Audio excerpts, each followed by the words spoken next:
C'est la star des desserts de janvier. La couronne des rois briochée, bien dorée, sera forcément invitée à votre table pour l'épiphanie.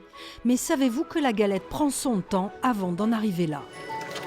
C'est dans le pétrin que naît la couronne, mélange de farine, d'œufs, de levain. Régulièrement, on y ajoute ce sirop maison qui donnera tout son arôme au gâteau, puis le beurre. C'est une pâte qui est très riche, voilà, comme toutes les brioches. Mais bon, la particularité de la couronne des rois, c'est qu'elle soit un petit peu plus riche que les autres, déjà pour faire une différence, parce qu'elle a déjà beaucoup plus de goût. On l'aromatise fleur d'oranger, rhum et citron. Là, on a un beurre de Normandie, une farine bio. Je veux dire, on a des œufs qui sont élevés en plein air. On fait très attention à la qualité du produit. Une fois le pétrissage terminé, la pâte devra reposer et être travaillée à plusieurs reprises pendant 3 jours. Là, je boule la pâte qui a été pesée. Donc là, on la boule et on va la laisser poser au frais. On fait le trou.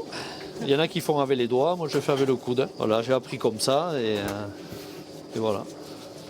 Une fois la pâte façonnée, il faut la détendre et placer la fève. La couronne briochée demande beaucoup de manutention. Dans cette pâtisserie paloise, l'attention est portée à tous les détails. On fait un mélange de sucre où on enrobe les amandes hachées. On les enrobe dans du sucre pour venir le mélanger au casson. Direction le four pour 14 minutes à 150 degrés. La galette des rois représente la grande majorité du chiffre d'affaires de l'entreprise au mois de janvier, avec une véritable exigence de qualité. Début d'année, c'est incontournable. On ne peut pas se rater l'épiphanie, c'est impossible. Donc que ce soit les couronnes comme les feuilletées, les parisiennes, il est très important déjà qu'on les réussisse, qu'elles soient bonnes.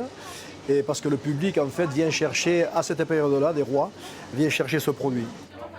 Une tradition toujours respectée en Béarn, avec encore une légère préférence pour la briochée, à savourer sans modération. Ça sent bon, hein ?